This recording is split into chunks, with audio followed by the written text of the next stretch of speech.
Assalamualaikum and good evening. Sarawak has now begun to display the characteristics of a developed region under the leadership of the Sarawak Premier, Datuk Patinggi Tan Sri Dr. Abang Abdul Rahman Zohari, Tun Datuk Abang Openg. The Sarawak Governor Tun Pehin Sri Dr. Wan Junaidi Tuanku Jaafar said that although Sarawak has yet to reach the level of fully developed nations such as Singapore, Japan, Kuala Lumpur, Penang and South Korea, the state is clearly moving in the same direction through the Post-COVID-19 Development Strategy PCDS 2030. Ciri-ciri utama kemajuan Sarawak merangkumi ekonomi dan pendapatan tinggi.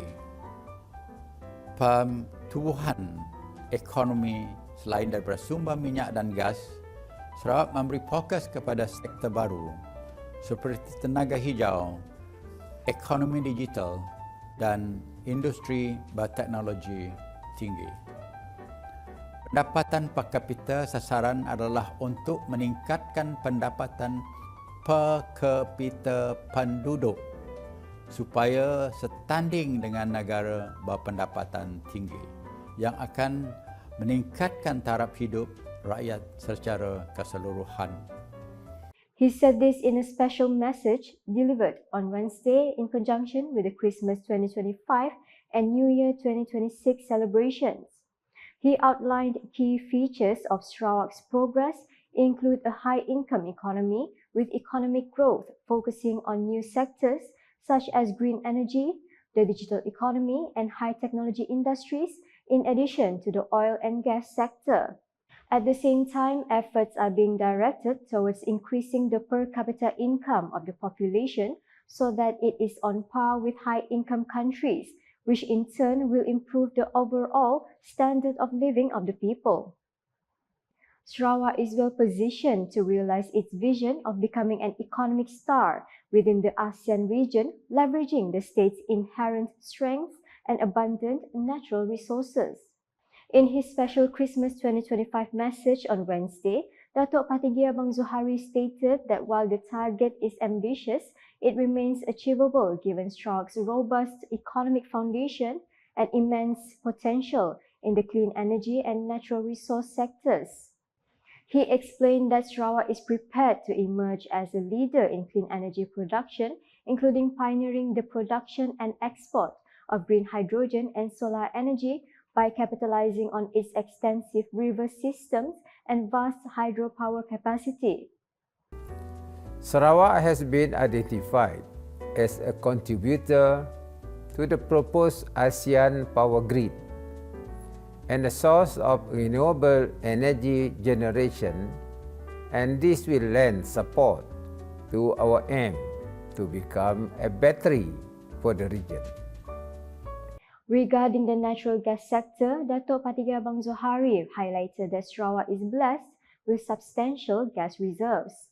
These resources will serve as essential feedstock for the petrochemical industry, supported by the development of critical infrastructure such as gas pipelines and terminals.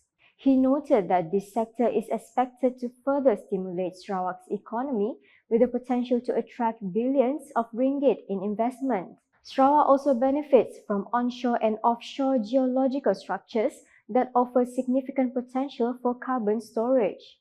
This supports carbon capture, utilization and storage initiatives, which the Premier noted are expected to create new revenue streams for the state's economy.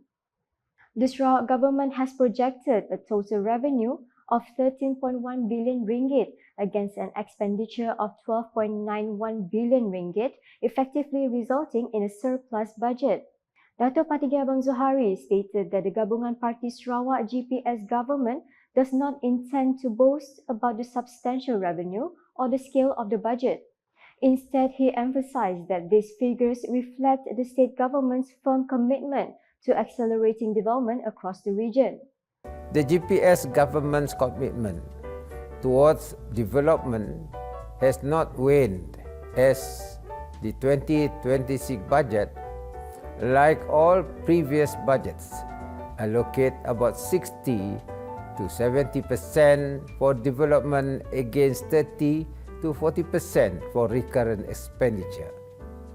The Premier added that this development spending is specifically focused on providing road infrastructure as well as water and electricity supplies for the benefit of the people. These investments aim to create a conducive ecosystem for Sarawak's ongoing economic transformation.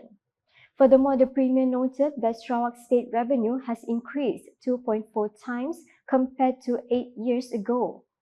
He described this growth as a blessing that should be shared with all Sarawakians, particularly through the provision of infrastructure, basic facilities and human resource development. The Sarawak government remains steadfast in its commitment to developing a highly skilled and knowledgeable workforce aligned with the state's physical and economic development agendas. To this end, the Sarawak Premier announced that all Sarawakian children enrolled in state-owned universities will receive free education under the Free Tertiary Education Scheme (FTES) starting next year. He noted that 64 undergraduate degree programs have been identified for inclusion in this scheme, benefiting 10,000 students at a total cost of RM250 million. Skim ini terbuka kepada semua pelajar yang layak tanpa mengira latar belakang, pendapatan keluarga, sekaligus membuktikan komitmen kerajaan GPS dalam menyediakan pendidikan sebagai satu keperluan asas. Dengan itu, kita bukan saja melabur untuk masa depan individu, tetapi juga melabur untuk masa depan Sarawak dengan menyediakan tenaga kerja yang berpendidikan tinggi, berdaya saing dan mampu memacu ekonomi berpendapatan tinggi.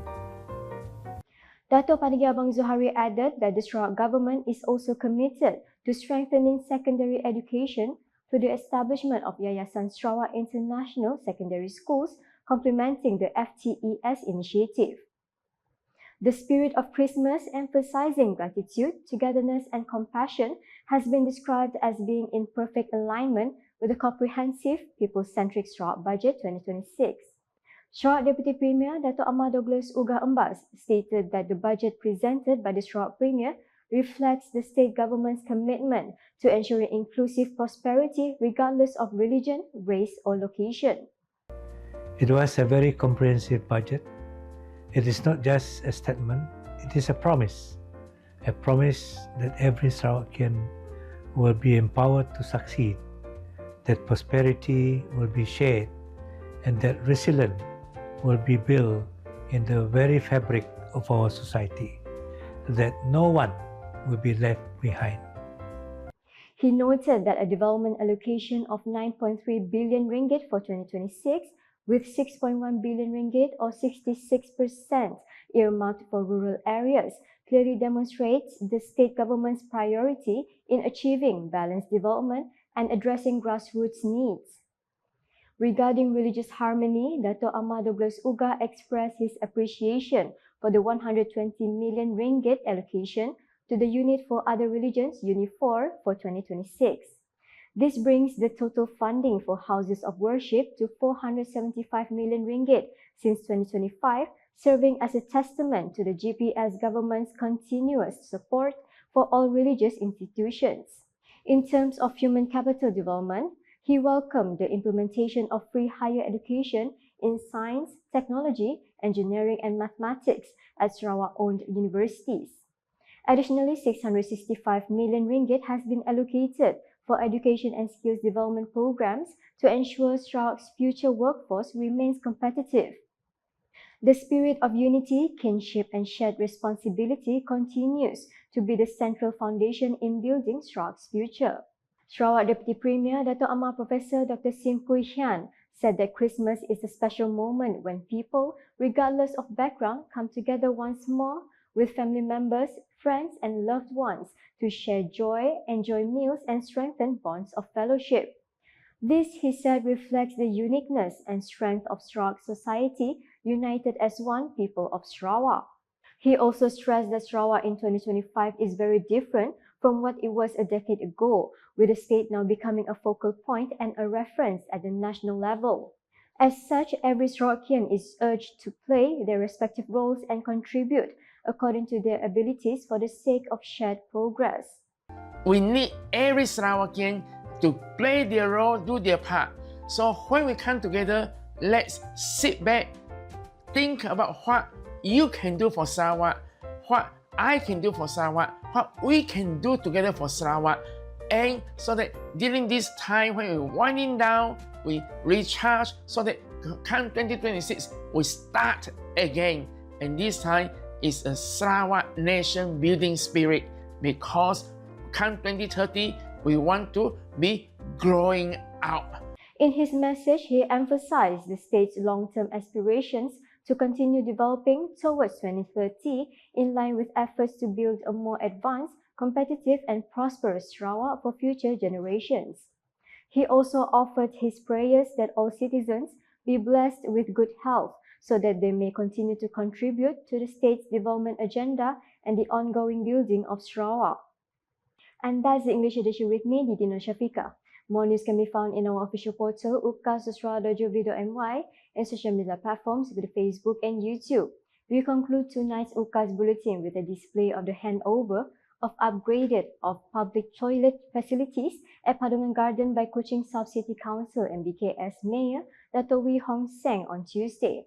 On behalf of UKAS, I would like to wish all of our viewers a Merry Christmas and a Happy New Year. #Transformasi Rakyat. Have a good night.